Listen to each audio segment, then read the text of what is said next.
Hello, everybody. Good afternoon. I hope that you are doing well. This is Kristen with Hand to Mind. I am here with Fennell today. We're very, very excited to have him to walk us through some, formative assessment.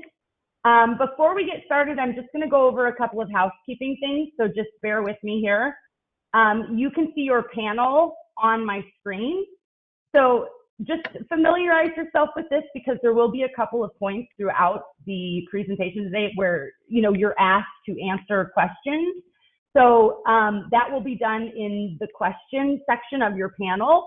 You are coming in on mute. It is designed that way. And you should be able to connect to the computer. If you're having trouble, click the phone option and it will give you the numbers to call in. I'll also be launching a poll towards the beginning, and that is something that you'll answer in your panel. Also, as a follow-up to the webinar, you will receive an email. The email looks like it's coming from me, but it's actually coming from GoTo, and it's just thanking you for attending. That email includes two things. It includes the link to the recording, and it includes a certificate.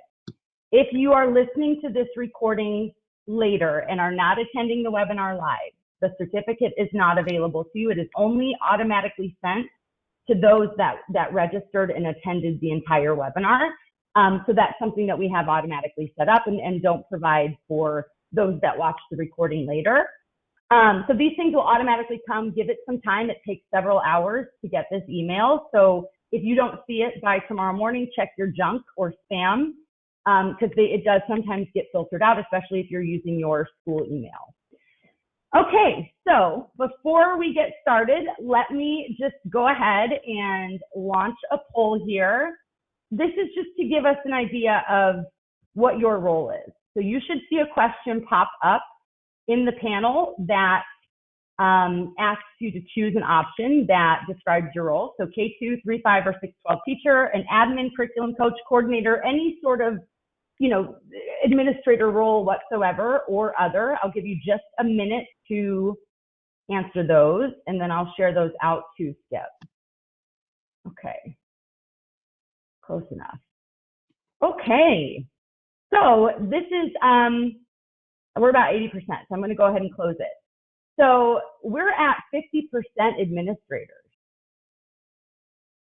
Skip, just so that you know, we usually are the other way around. We usually have more teachers than we have administrators. So today we have more administrators, if that helps at all. Okay, so everybody should be seeing my screen here, and I am going to, be quiet and let you take it away, Skip. Thank you so much for joining us today. Go ahead. Thanks. First of all, it's a great privilege for me to have this opportunity to talk a bit about something I've invested a lot of years in, and that's the whole issue around assessment, sort of generally, and then very specifically formative assessment. You can see the title, and it's looking at formative assessment, guiding and informing math teaching and learning, and with a particular attention, partly due to reality, to considerations relate to feedback, that is connecting formative assessment and feedback, because I truly believe there is a direct connection, and also remote teaching challenges and so forth that probably every one of you are facing.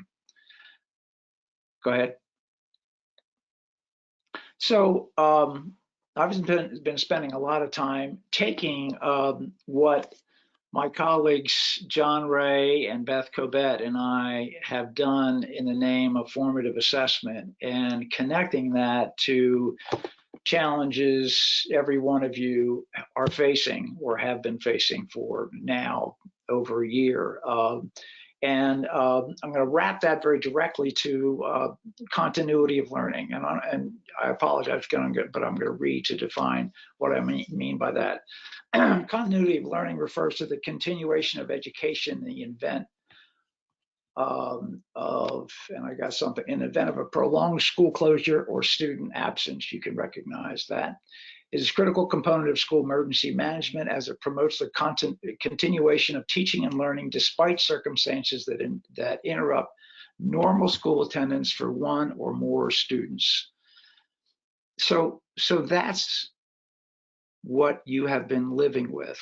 And in your undergraduate teacher preparation, in your graduate programs, recognizing that many of you are school-based administrators or administrators at the district level, even beyond that, there has been no playbook for what you've been doing for now over a year. And so that's impacted some of what we, John, Beth, and I, and particularly myself, in terms of this session and others that I've been doing around the country relative to connecting this challenge, the challenge that you're facing daily, to the importance of assessment as connected to teaching and learning. Next.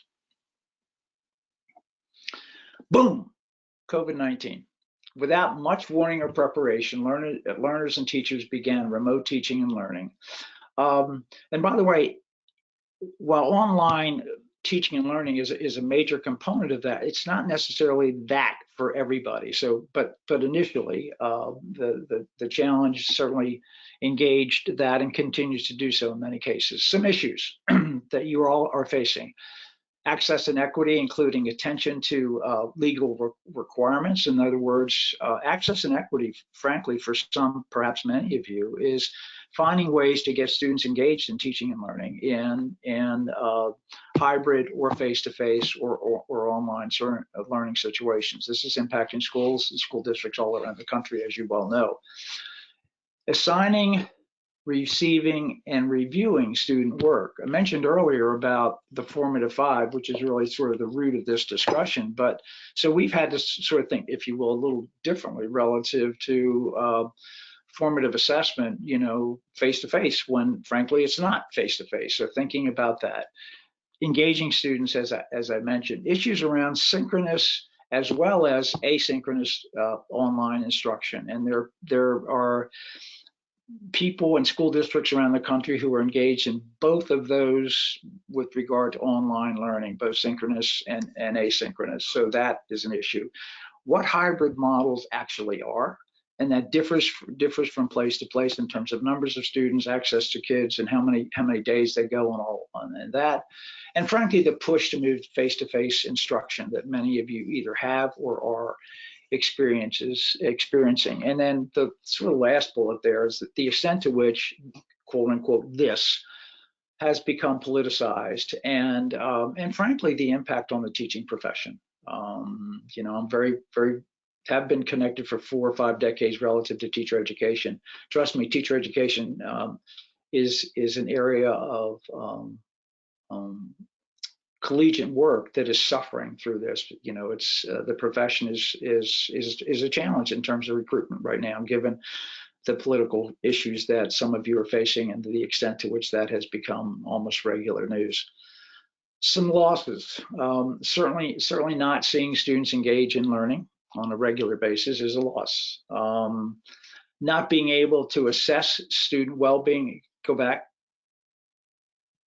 not being able to assess student well-being, the issues around mental health is something that all of you are experiencing as well.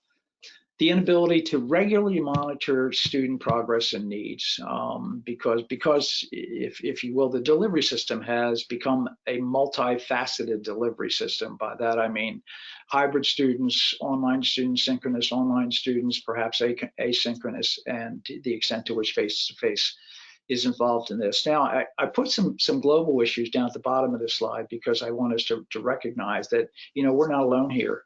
And there are some global research and best practice that's coming through here. The use of technology and innovative instructional tools and techniques for students is out there. People are doing this stuff, and your staff has found ways to engage in those as well. We're learning that, you know what, kids can be pretty autonomous. Kids can do perhaps more individually than we may have given them credit for, but that's being picked up internationally as well. We've learned that we have found ways to strengthen the involvement and cooperation of parents. I alluded to some of the politicization of this earlier, but we've also found that people, your parents, your communities have found ways to be helpful partners in this issue as well. There's no question that virtual classroom discussions can approximate classroom discussions, which to me says, relative to a formative assessment technique that I will discuss in several minutes, the Hinge question, that you can do that. You might end up doing differently and so forth and so on. And by the way, some of this work comes from the Organization of Economic Cooperation and Development last year. Go ahead. So one of the things I guess I'm going to establish, and it's a bias of mine, is that I keep seeing the phrase learning loss.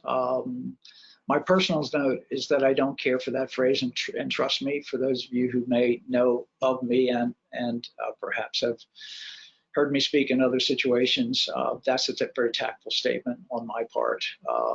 I think that phrase is very inappropriate. I think the issue that we're talking about here is opportunity. So conversations, in my view, as we pivot instructionally, and that's what all of you have learned to do, is to pivot instructionally from what you were doing 18 months ago, are things like thinking about opportunities that have been lost, and thinking about learning opportunities that we can gather or need to get, if you will, regain as we move forward. So all that being said is sort of the backdrop of kind of where you are. Let's move on to assessment. Next. As I indicated when I started, I've been mucking around with assessment for many decades. I taught assessment courses as a mathematics educator. As some of you may know, I'm a past president of the National Council of Teachers of Mathematics, and I've long been an advocate for formative assessment, classroom-based formative assessment. So during the time when I was president, I used to write president's messages, and I wrote one entitled "Go Ahead, Teach to the Test," meaning that as long as you're teaching with the kinds of formative focus that I'm going to describe today, you know, in effect, you're teaching to the test every day, not in a formal way, but it's guiding your instruction, and that's the premise of classroom-based formative assessment that's guided a lot of my work and the work of my colleagues, but will be the focus of our time today. Next. So there's actually a lot of information out there about formative assessment. We've been talking about, in different ways, formative assessment, believe it or not, for over 70 years. And I just put some references there that were near and dear to my heart as I began this journey myself. We also know that classroom-based formative assessment makes a difference. Statistically, there's research out there that can make a possibility of raising student achievement anywhere from 0.4 to 0.7 of a standard deviation, which, by the way, is significant in terms of what kids are doing in their mathematics learning. And then there's a lot more research there that guides this. This has been advocated, this meaning formative assessment, for a long time. Next. But this slide sort of, to some extent, presents the frustration that my colleagues and I have had, and that is the important yet mysterious role of assessment within the teaching triad of planning, instruction, and assessment. That is, our sense is that they're connected. In other words, you're not just planning and teaching, but assessment is part of that triad, is part of what goes on in thinking about that lesson and implementing that lesson. And importantly, the role of feedback within each element of that triad as well. In other words, as you plan, where's the potential for feedback? As you're teaching, where's the potential for feedback? As you're doing particular assessment techniques, where's feedback in all of that? And so there's the notion of, and most recently, consideration of assessment and feedback within hybrid and online learning, even has opened up to me other considerations, and that is the role of connecting these together within, if you will, varied models of instructional delivery. Next.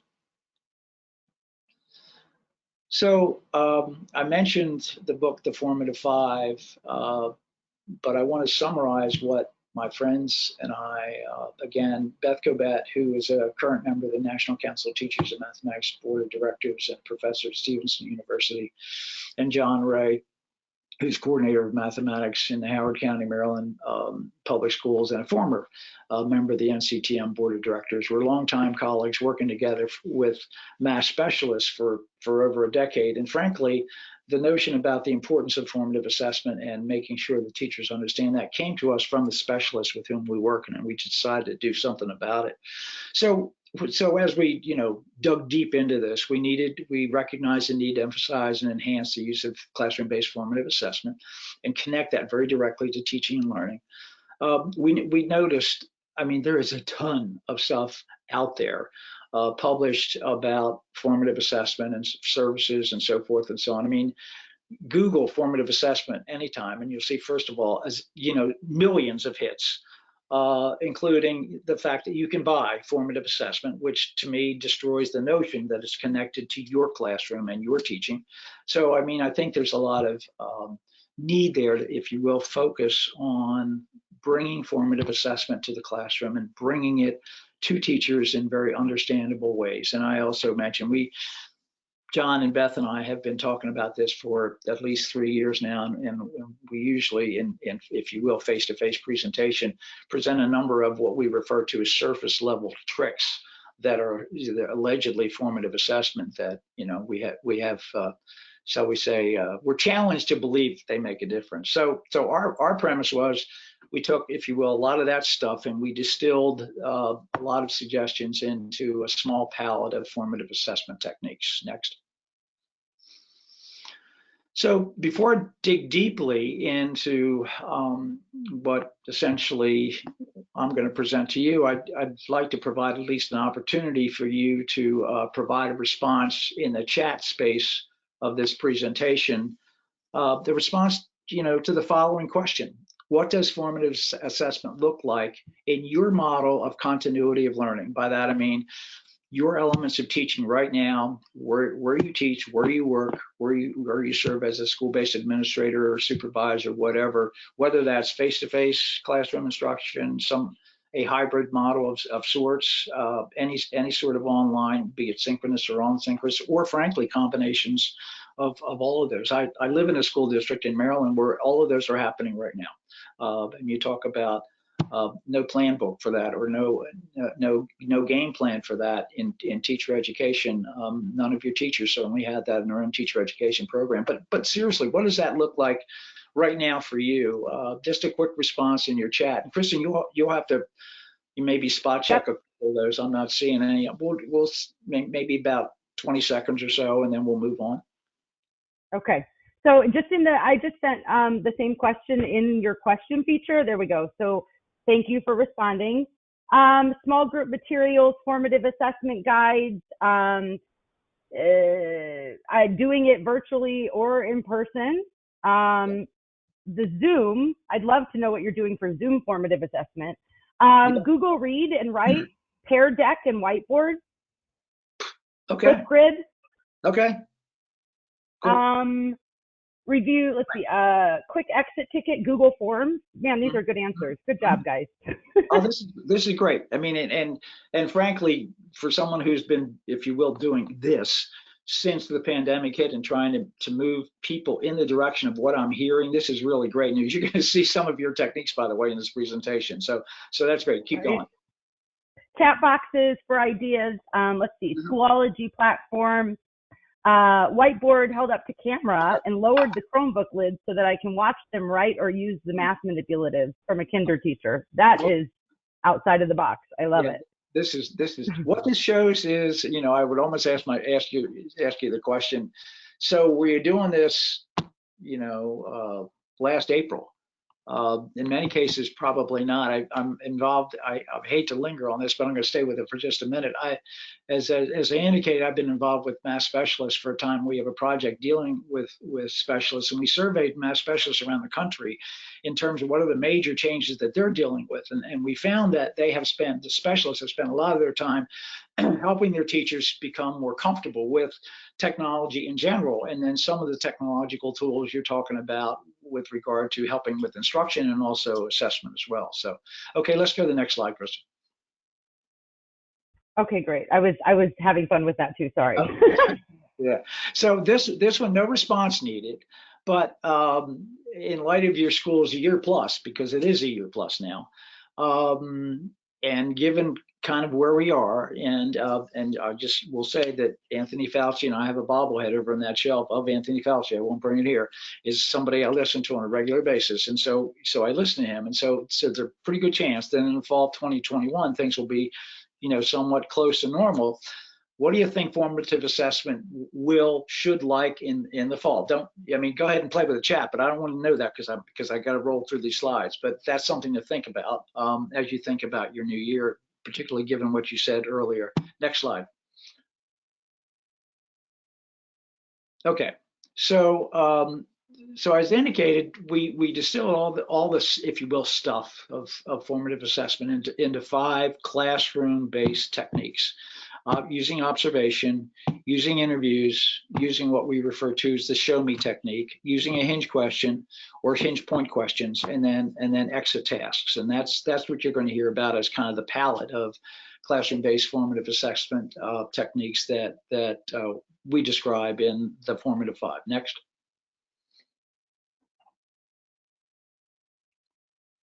So along the way, actually, this is sort of after we began doing this in a deep way, my colleague, Beth Cobat, who's a co-author on that book, wrote this book on strength-based instruction in mathematics, where she dug deeper into feedback than we did in our initial book, and so since then I've spent a lot of time sort of thinking about the very direct connection between classroom-based formative assessment and the feedback provided as a result of that. Next slide. And so my sense is that feedback in itself is a way to network understandings. And by that, I mean, it's the way for the teacher to provide feedback to the student, which teachers historically and regularly do, but it's also a way for the student, opportunities for the student to provide feedback to the teacher in terms of what they're learning, frankly, what they liked about what they did and maybe what could be done differently or what have you. And then also, and by the way, this in COVID-19 world, this third feedback bullet is a little bit more challenging, but you found ways to deal with this based on your use of chat rooms in technology and so forth and so on. And that is opportunities for students to provide feedback to other students as they solve problems or as they respond to a hinge question or what have you. So those are the 3 types of feedback directions that we'll talk about through the presentation. Next. Hey, Skip, before I go to the next, could you just quickly explain hinge assessment? No. Now here's why. I'm going to get to that. So, okay, perfect. But it doesn't belong right now. But it's very important. Okay. Okay. Perfect. And by the way, keep giving questions to her, and I'll get to them. But when I feel like it. Okay. So the notion of teacher to student feedback is sort of like feeding up. Students become aware of the purpose of their learning. They know what they're supposed to do. Feeding back and forth with students receiving and responding to their learning contributions. And then feeding forward where the student is acting on the feedback that the teacher provides to them in terms of next steps or the next lesson or the next problem or what have you. Next.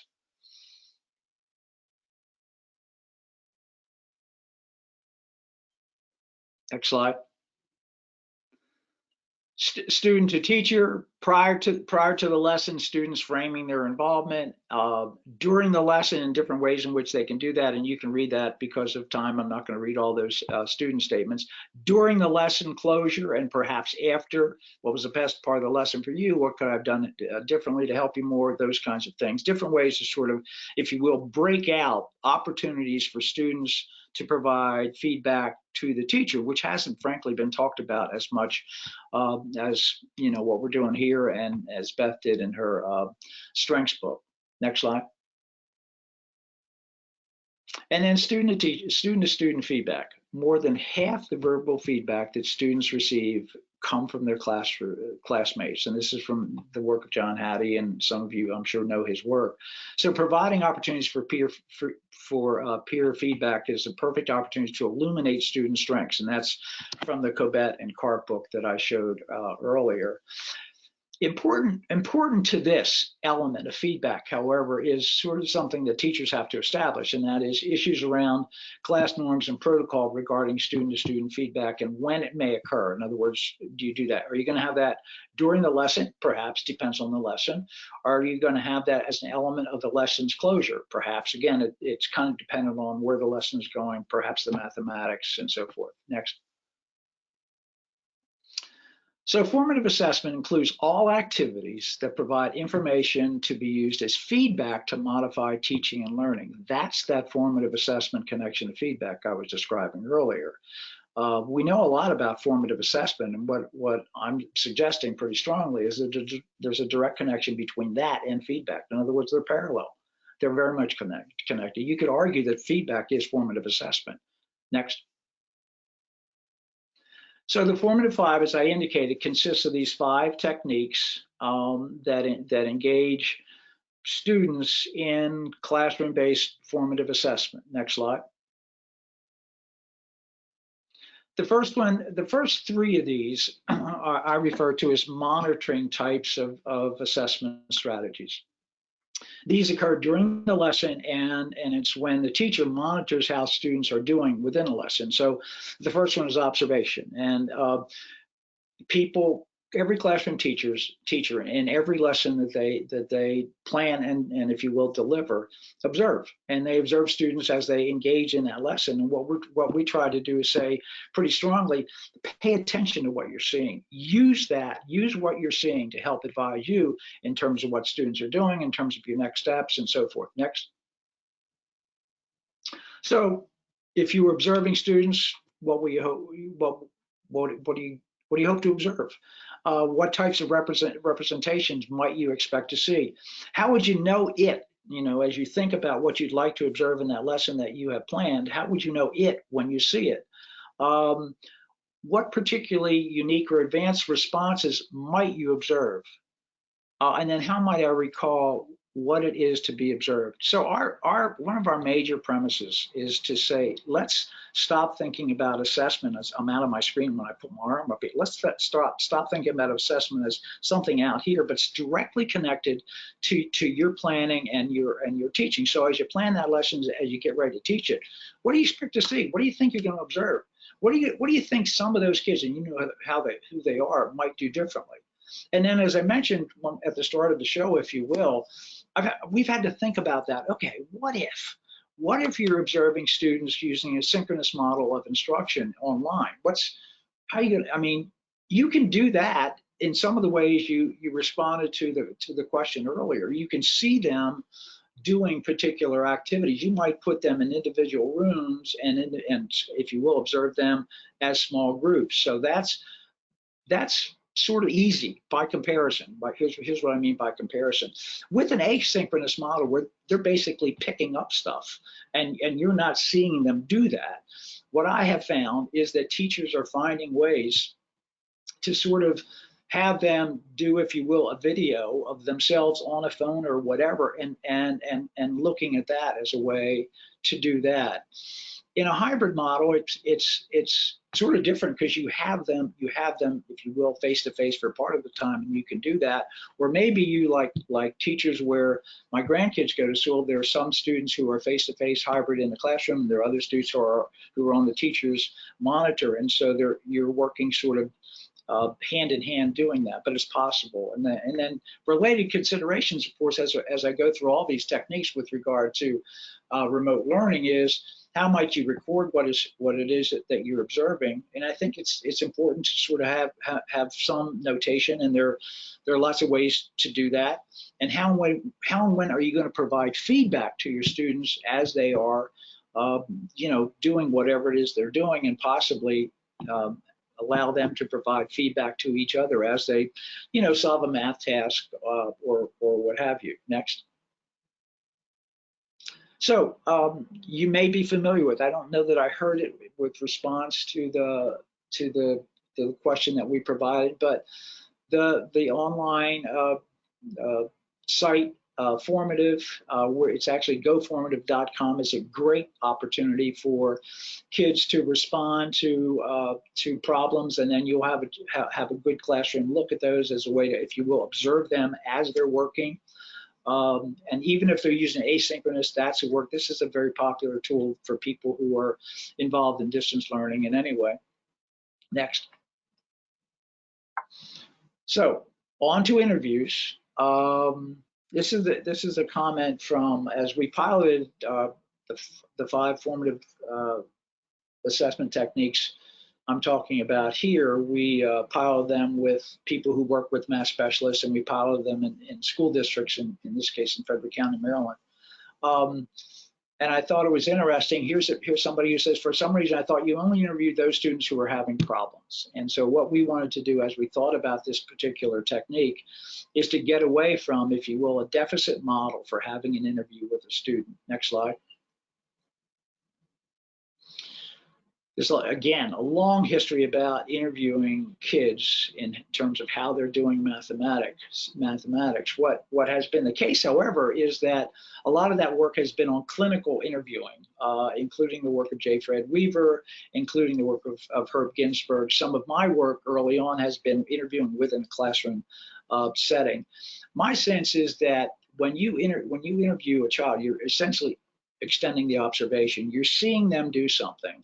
And maybe in the context of online learning, you're seeing a product, whether that's sent to you as a picture or whatever, and you're just curious. You want to dig deeper, and the interview allows you to do that. It extends that observation.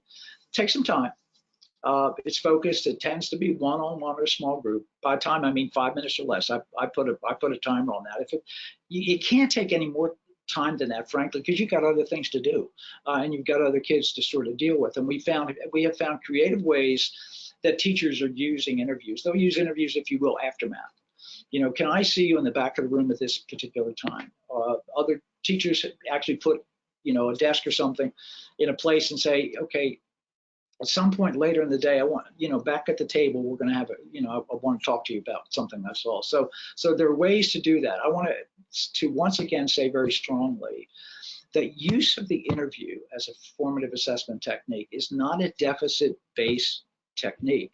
It's designed to sort of allow you to dig deeper in terms of that child's understandings. And as you know, kids will come up with amazing responses, and you frankly just want to know. It's like, how did you do that? Or tell me more, whatever. It gives you a chance to sort of get into their heads in terms of their thinking. Next. And by the way, it's a good example of student to teacher feedback. A framework of an interview we find to be very simple. Tell me, provide a task or whatever.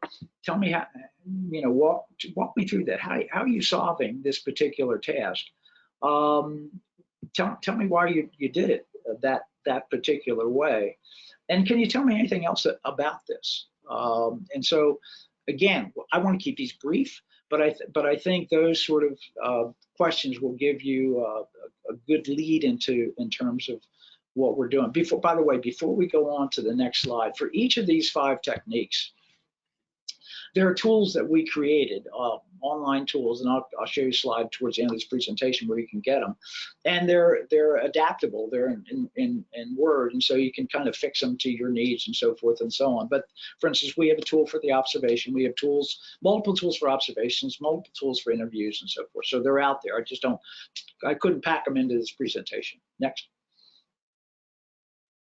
These are just comments from teachers with whom we worked about using the interview, and I'll just read one of them. When reading back over my interview notes, I was able to see places I needed to reteach. Using this information, I set up a plan for Charlie to receive additional practice with a 5th grade helper in the morning to review his facts daily. I would like to set up the interview corner. I mentioned that, so I'm not going to read that one. But anyway, I just want you to know we've been doing this with teachers in schools for now, 2 to 3 years, and so there's validation here. Next slide. Interviews online. Okay, so if you're going to interview a student or group of students, synchronous model, again, you have them. right there. That's easy. Asynchronous is always harder because, if you will, somebody's offline in an asynchronous model. So then you have to, if you will, make an appointment so you can have that. Hybrid model, again, depending upon how many students you have in the hybrid situation, it's not unlike face to face. So that's there. Related consideration is how you might record interview comments, and we find as a response to using these techniques during the pandemic, people are doing that. They're having kids actually, if you will, tape an interview and with the teacher and so forth and so on. So you can do that. And then how would you access student to teacher feedback?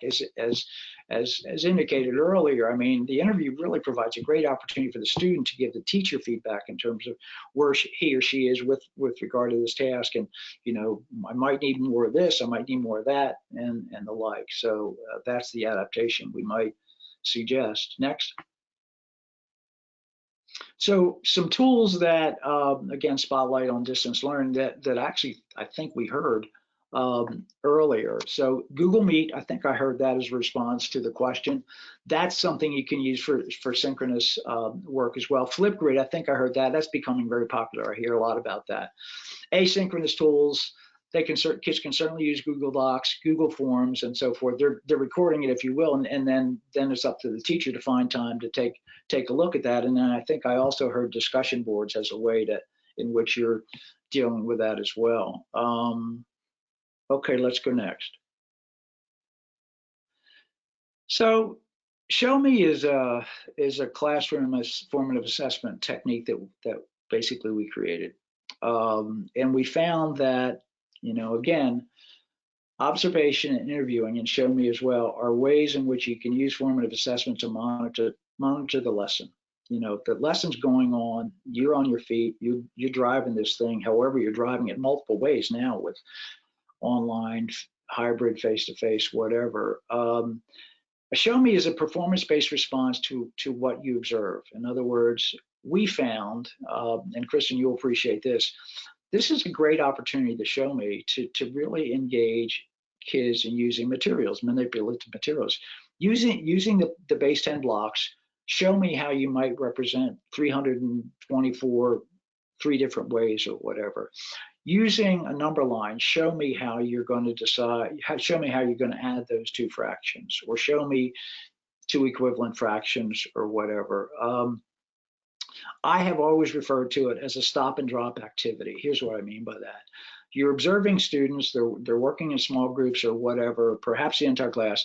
Okay, wait a minute. Show me how you're doing that, the solution to this problem or whatever. It forces them, it engages them in actually a representation of a solution of a particular way to use an operation or of something in place value or whatever. It cuts across all kinds of content strands in mathematics, but some commonalities are representation and engagement, which I think are important. Next. So for instance, can you show me how you would order some numbers? How do you know that 3/4 is less than 7/8? Show me a graph for that equation. Again, it's the representation focus here that we tried to bring about with this particular technique. Next.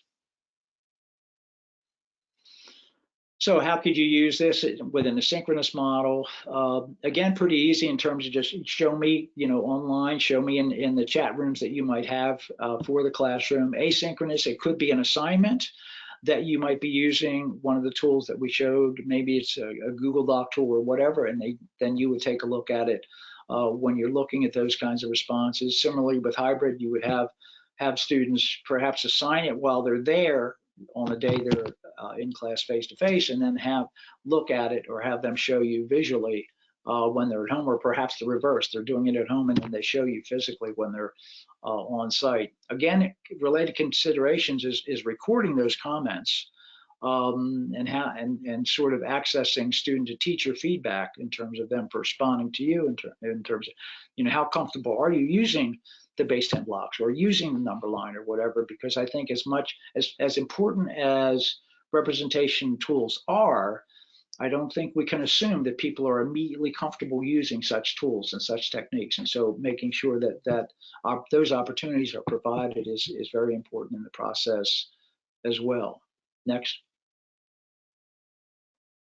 So spotlight on distance learning for Show Me could be, and I don't think I heard about Jamboard, but Jamboard is another, way to sort of have them show, if you will, what they're doing there. And there's a problem there that that could be used in terms of the value of X in that situation in two triangles. Next. So for the person who wondered about the Hinge question, we're coming.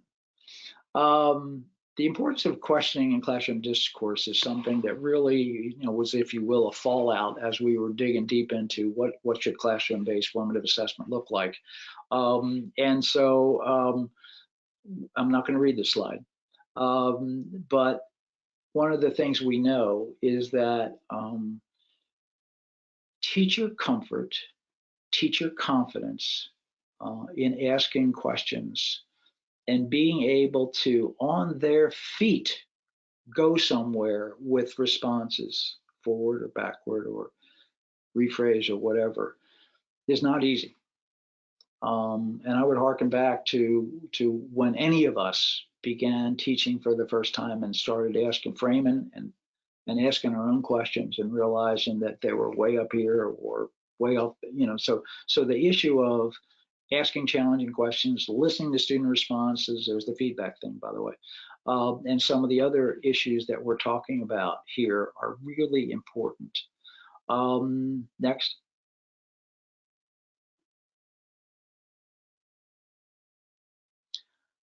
So the Hinge question, and by the way, this comes out of the work of Dylan William. Dylan William is, for those of you really interested in assessment writ large and formative assessment in particular, read everything he has written.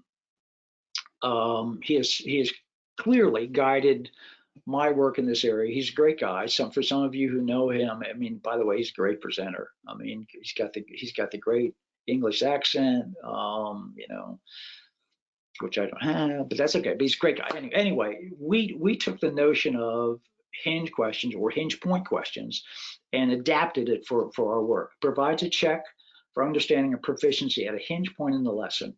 The Hinge question is the question the teacher asks that where the progress of that lesson hinges on responses from the students. You're not going to ask every student, but you're going to get a sampling of responses from the class on that question. And that's going to tell you, teach, okay, here's where they are, which then says, here's where I am in terms of my thinking, what I'm going to be able to plan for tomorrow and so forth. So it gives you a sense of where the students are. And by the way, here's feedback in terms of it's feedback based on what they know in terms of your next steps.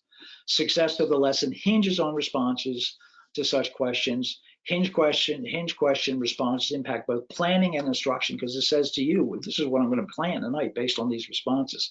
And by the way, hinge point is used as a phrase because many lessons are multiple concept lessons. And so you might be teaching a lesson that starts out with, say, fraction equivalence, and you'll have a hinge point question on that in terms of how they're doing with equivalence before I go into addition with fractions. And you might have another hinge point question there that again gives you sort of, okay, here's where they are in equivalence and here's where they are with computation.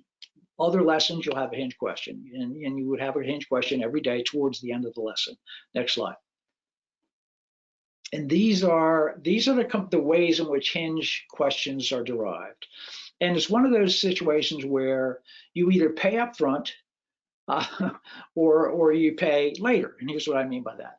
You can create a multiple choice hinge. That's you're paying up front because you have to spend some time creating that multiple choice.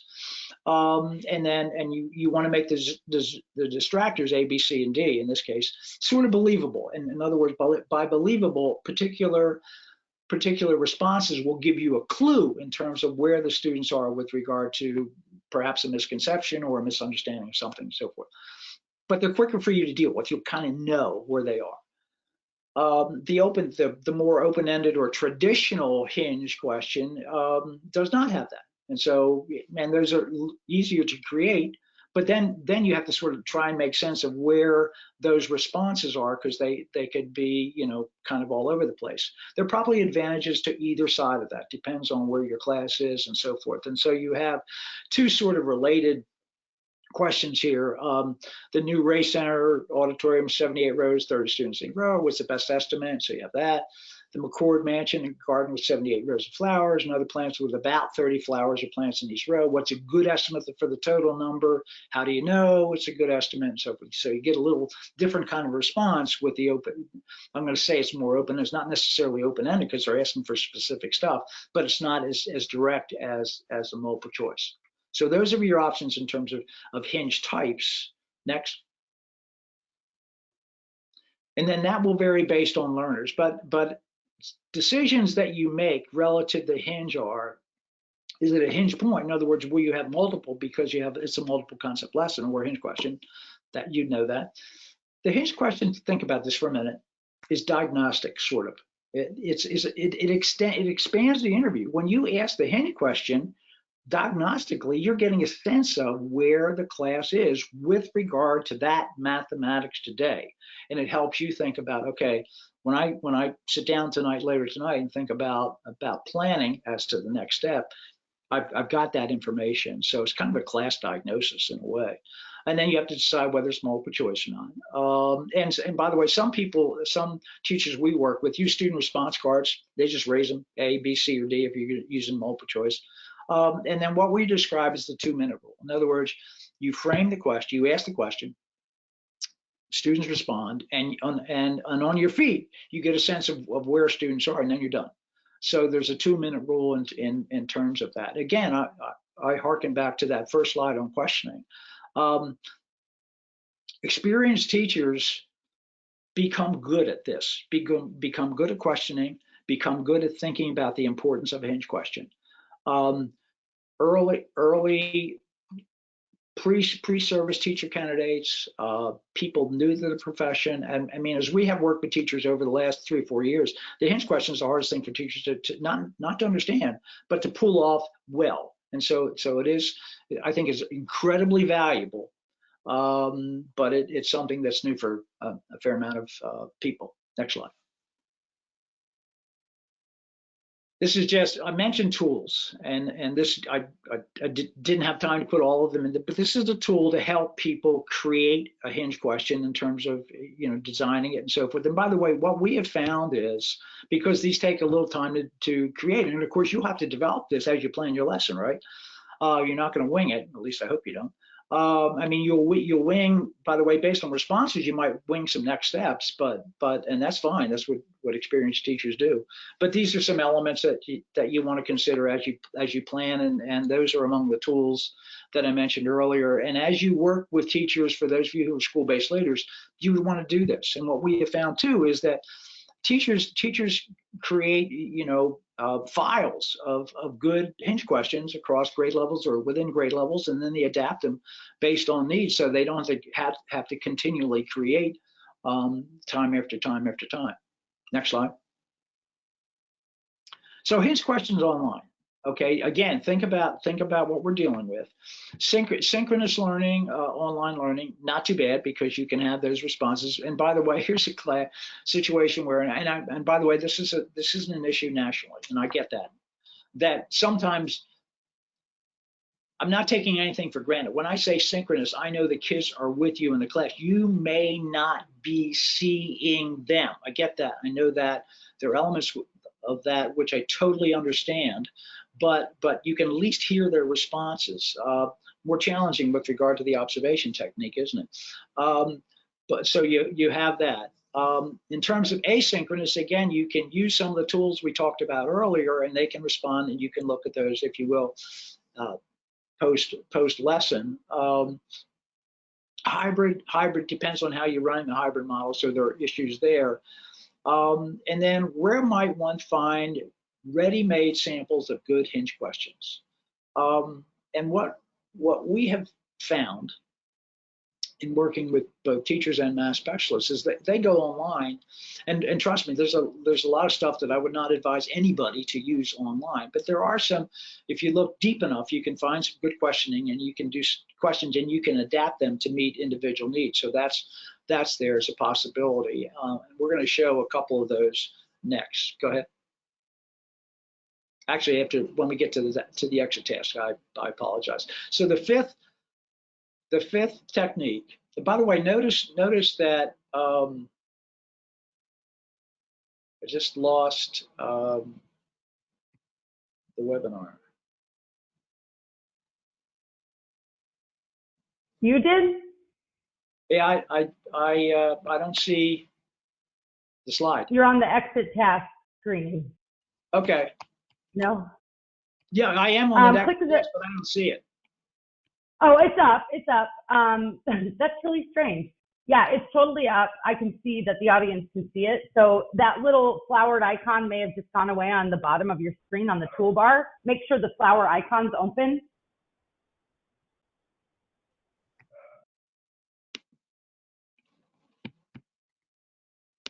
I'm with you.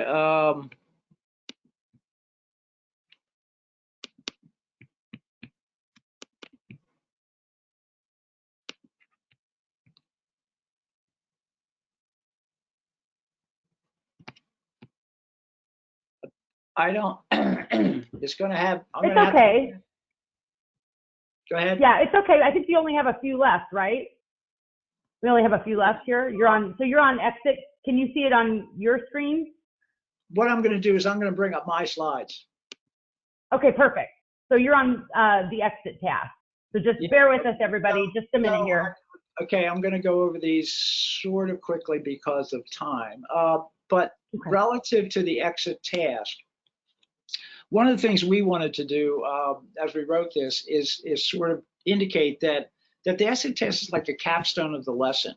And it's not, very specifically, it's not an exit ticket. And, I know people talk about exit tickets all the time, but those tend to be pretty minimal in terms of responses, and frankly, sometimes they're not about math at all.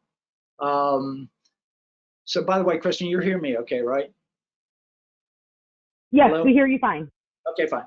So we wanted to do that, and then I'm hitting the next slide, which is create 5 fractions and so forth. So these, I mentioned a site earlier that has good questions, whether they be for exit task or for Hinge, and the Open Middle site is a great site for good math questions, but or activities, whether you use those for exit tasks or reframe them like you might in this case for a Hinge question.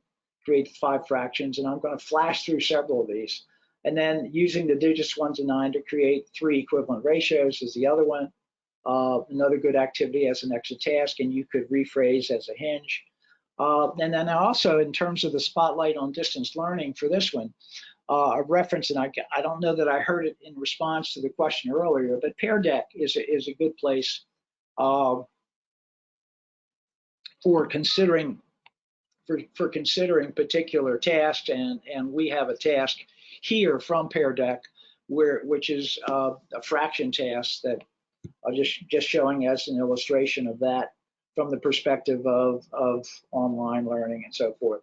So with regard to online exit task, I mean, issues about, and the questions a little bit different in terms of, I put them underneath synchronous and asynchronous. How frequently should you use one? And because of the 5 techniques, we see the first 4 of these used pretty much every day, whereas you might use the exit tasks multiple times a week based on frankly your time in terms of paying attention to doing it. And then you could think about in synchronous model at least the balance between individual student and group responses, having kids work in a room, by the way, and having them respond to it that way. And then also, of course, you would have to think about how will those responses impact your own planning, and that then talks about your ability to actually take a look at them and decide what's next. Some think abouts relative to the asynchronous model is how can you include group responses to the exit task? And again, some of the, it's certainly offline as indicated, but some of the tools that we talked about earlier are useful there. And similarly, how can you find a way to connect with students individually if they're asynchronous? And so people are using all kinds of Zooming opportunities to pull people together and so forth. That's just one examples. How much you review and use the exit task responses are considerations you have, because there's a time variable, more so with that technique than the other four. And then the feedback, what feedback would you provide to your students and when would you provide it? And that's, again, kind of relates to your ability to have access to them and turn them around given all the other responsibilities. So coming close to conclusion here, issues you have for are anticipate, plan for, and think about. As you plan, anticipate or think about what you might hope to observe. As you observe, responses that may warrant an interview. When show me might be appropriate. So in other words, as you're walking through thinking about that lesson plan, there's opportunities to think about all that. Plan for the hinge question and exit task, as you're putting the lesson together. And then also consider feedback, teacher to student, student to teacher, and student to student, which is integral to that anticipation. Keep in mind something I had said earlier, that feedback is formative too. That all of this is an ongoing process. In other words, when students enter your classroom, however they enter, this year, online or hybrid or face-to-face or versions of asynchronous or synchronous, you didn't know as much. It's now the middle of March, you know more. In other words, formative assessment is cumulative. You learn more. You learn a lot more about students as instruction rolls on.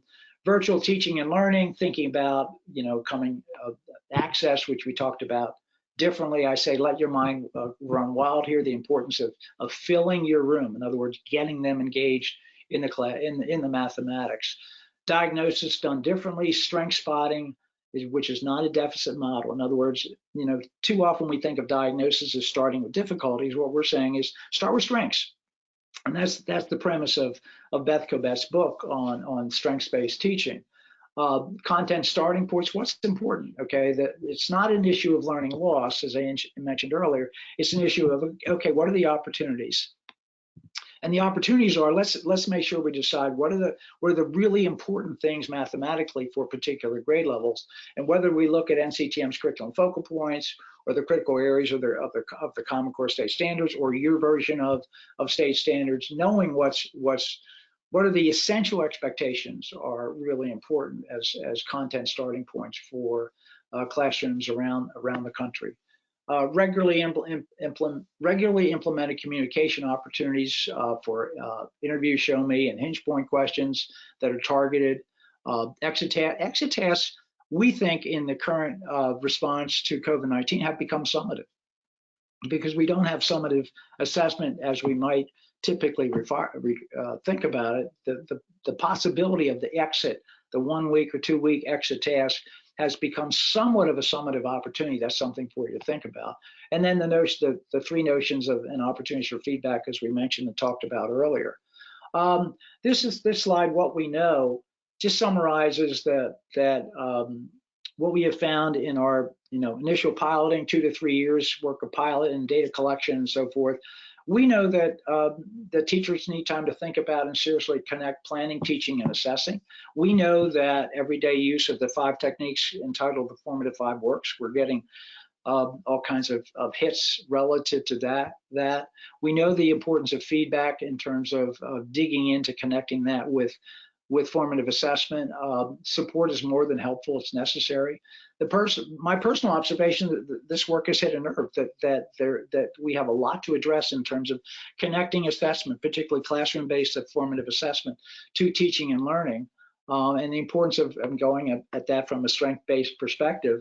And then, because I had this opportunity, I have some random comments. Use of observation, interviews, and show me monitor, and to an extent, they monitor to an extent a lesson as it's being implemented. On your feet, you're using those 3 techniques. The hinge point or hinge question determines the status of your teaching and student learning on a topic and is your early planning signal. In other words, it's your next step. The exit task provides summative opportunities, as I just mentioned. Classroom-based formative assessment provides an ongoing profile of student learning and feedback to you. That profile is updated every day. Formative assessment and feedback should be forever connected. Consideration for you: consider your role in your school's assessment plan and ongoing monitoring of the plan. And then, frankly, and this is relatively new, as you know, annual state assessments for 2021 is clearly a work in progress, and what states are doing varies across the country. But there clearly is, at least I'm going to use the word reprieve, opportunity within such plans. And so I don't know how much time, Kristen, we have left, but I'm happy to deal with any questions that have popped to you. Yeah, no, that was perfect. Thank you. I think that they really enjoyed that. Good comments, everybody. Thank you for participating.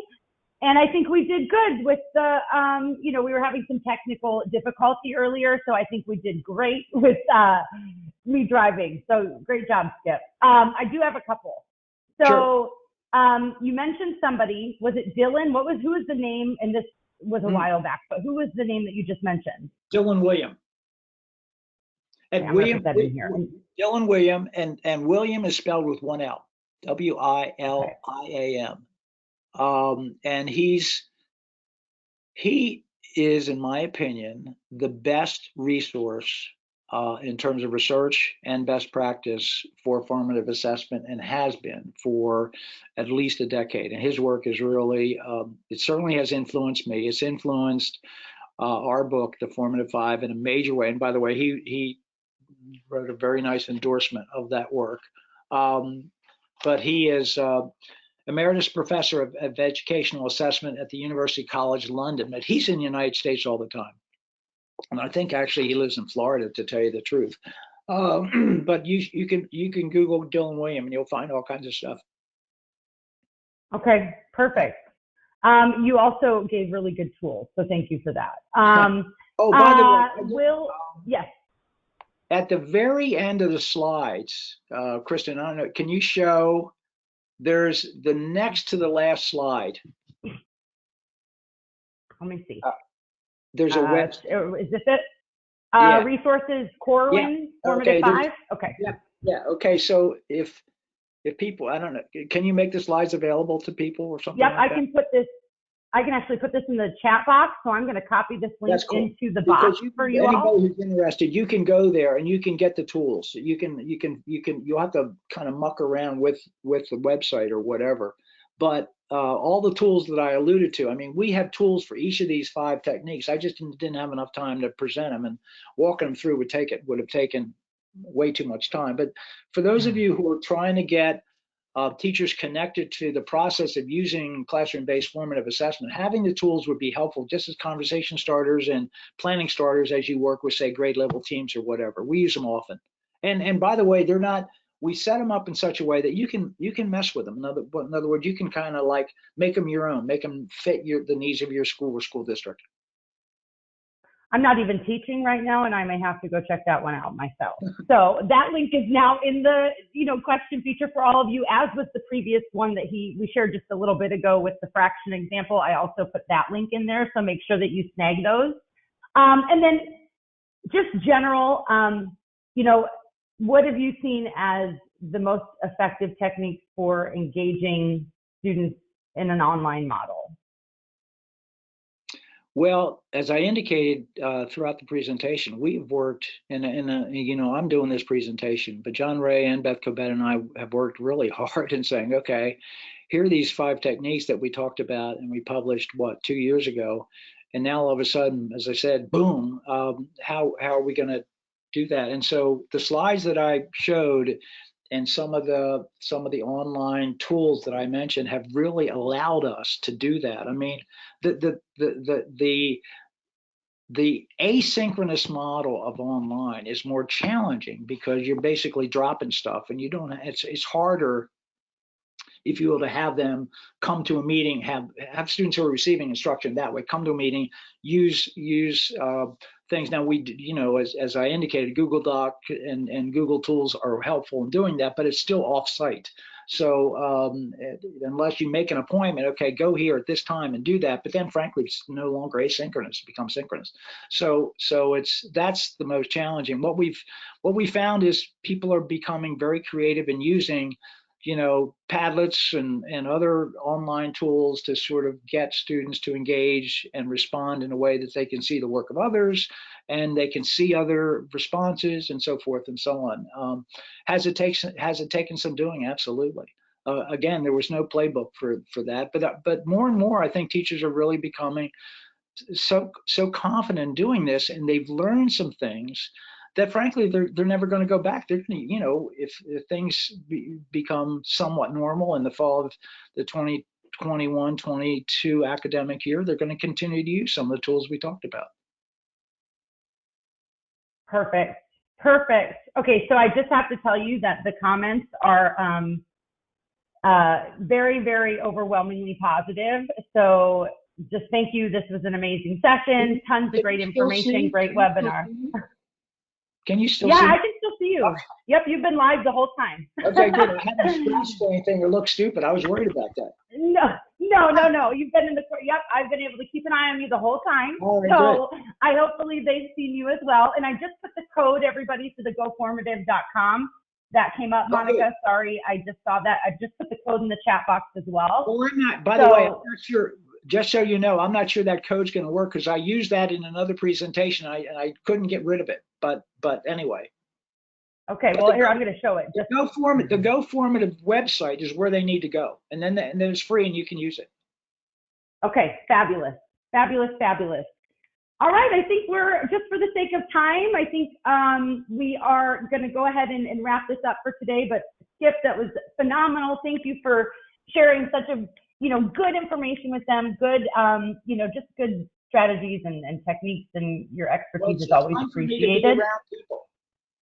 That's right. Sometimes, yes. Remember what that's like? Nope. Yeah. So wait, thank you guys for sticking with us. Everybody hung in through the end. So thank you for that, and hope to see you next time. Hope everybody has a good rest of the day. Bye, guys. Bye.